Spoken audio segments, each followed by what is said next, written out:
All right, I just replaced the motor for the headrest on this Melbourne recliner, and I am going to replace now this switch. If you saw my other video, you know that I've already bought a new switch. I was going to need a new switch anyway because the USB port stopped working. When I put the new motor in, it turns out this switch works just fine, so there's nothing wrong with it. But I still need to replace it because I really do like the convenience of being able to plug in right there. So I'm going to go ahead and show you how that's done in a way that won't mess anything up, hopefully. So stay tuned. All right, just to quickly review, or not review, actually talk about how this is actually put in. So I'll show you quickly enough how to take this part off and unscrew it. There's a wire that threads down through underneath here and plugs in right here. Actually, that's it right there. And of course, this is the wire. Not of course, but save you some time by letting you know this is the wire that goes up to it, and you can see it goes up and into behind this backing material. So I'm not sure how I'm going to do it just yet, but I have a feeling that I will be able to figure out a way to thread it without having to take all this apart somehow. I'm definitely going to have to start snipping away at this rat's nest of XX cable down here, and they're just held on by zip ties, so it shouldn't be any big deal. But anyway, so this is where it detaches from, and I will unplug that. You can see the mechanism here. It's just you just pull that part up and it just unplugs.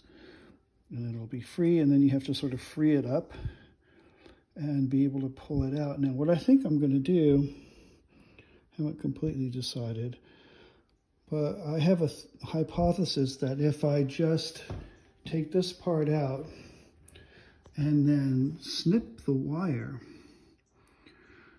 and then use that wire as a guide. So what I'll try and do is snip the wire and then attach the new wire and plug to that old wire very securely, and see if I can figure out a way to just sort of snake it through there without having to undo a bunch of batting material and whatnot, and being a sort of a upholsterer's nightmare, which I'm definitely not an upholsterer.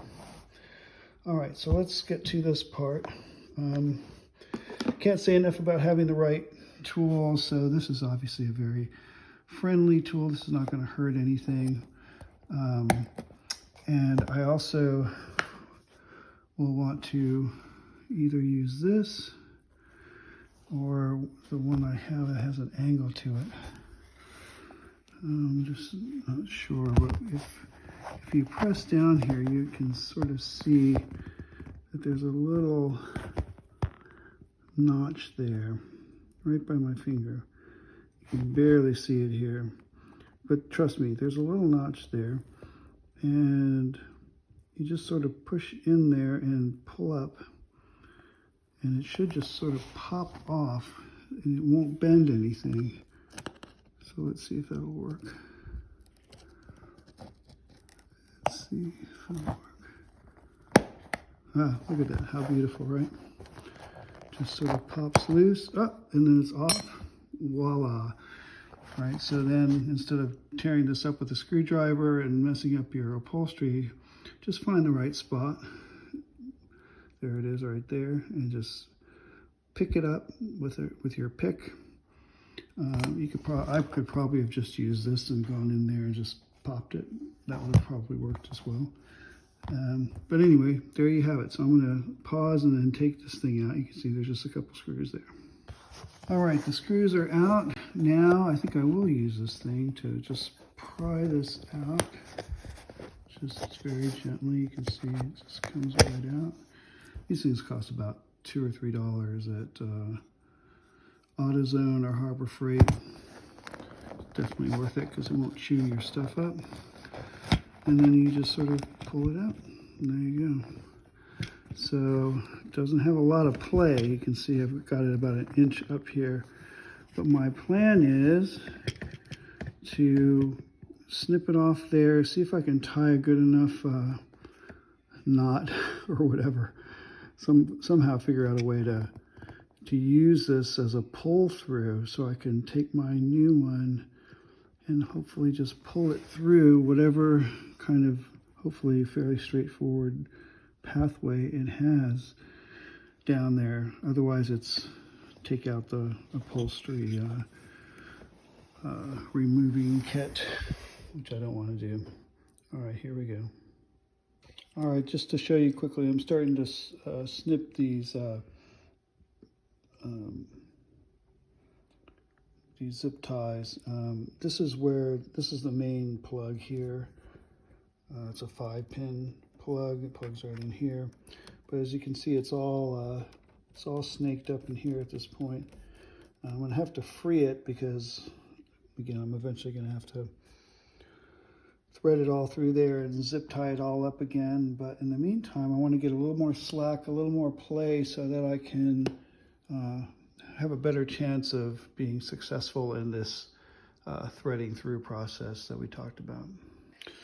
Okay, I'm not feeling that great about this process. You know, it's never a good idea to try and majorly shortcut a procedure. Usually that ends in disaster, and it may well do this time, but I'm trying to maximize my chances of success here. I've snipped off 5 different zip ties in order to get this thing free, and I also took off the footer here, just a couple of Phillips head screws, and just to try to get a little more sense of flexibility here. Because again, the thing I'm going to be threading through has this on the end of it, right?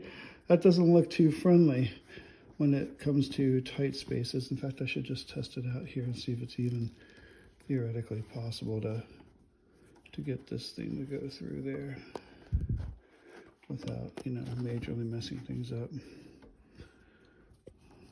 Let's see, can it be done?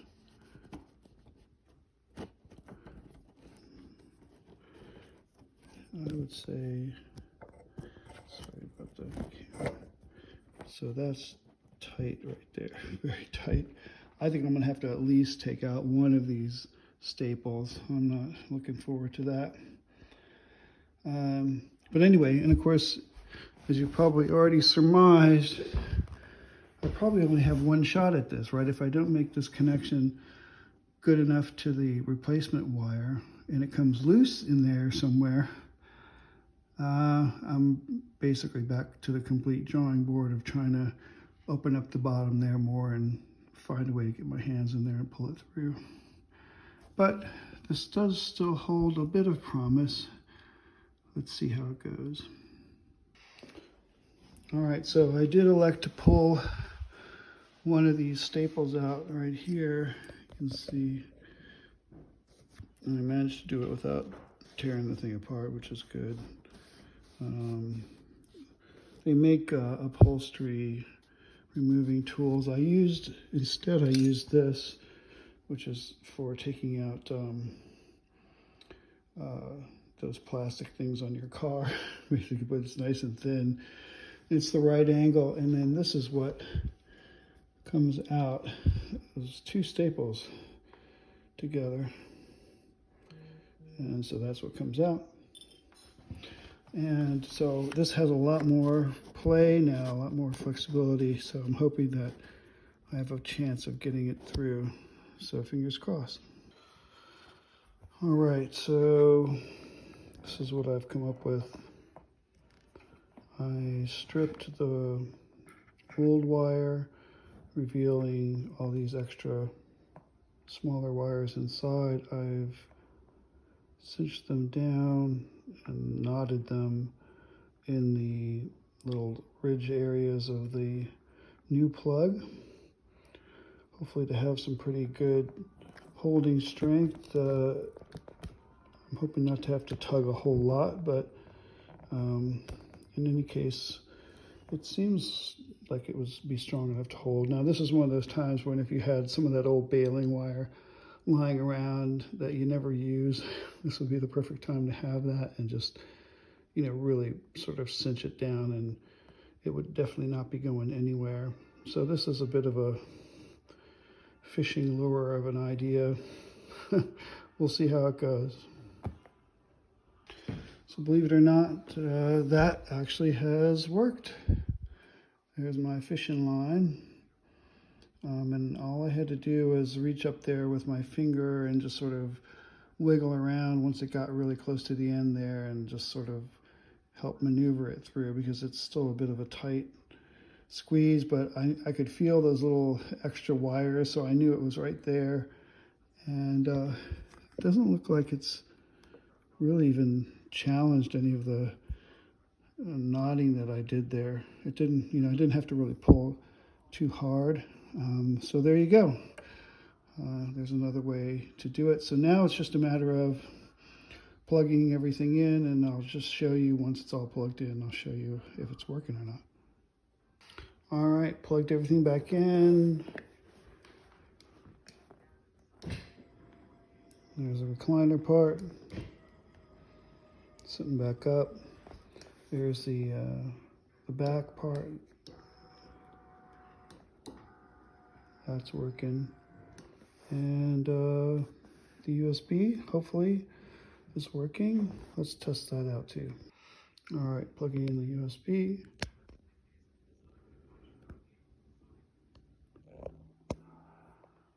I can't tell if it's charging on my phone right now because I'm in video mode, but I'm going to trust that that is working. I'll verify it after I do a pause and go out of this video.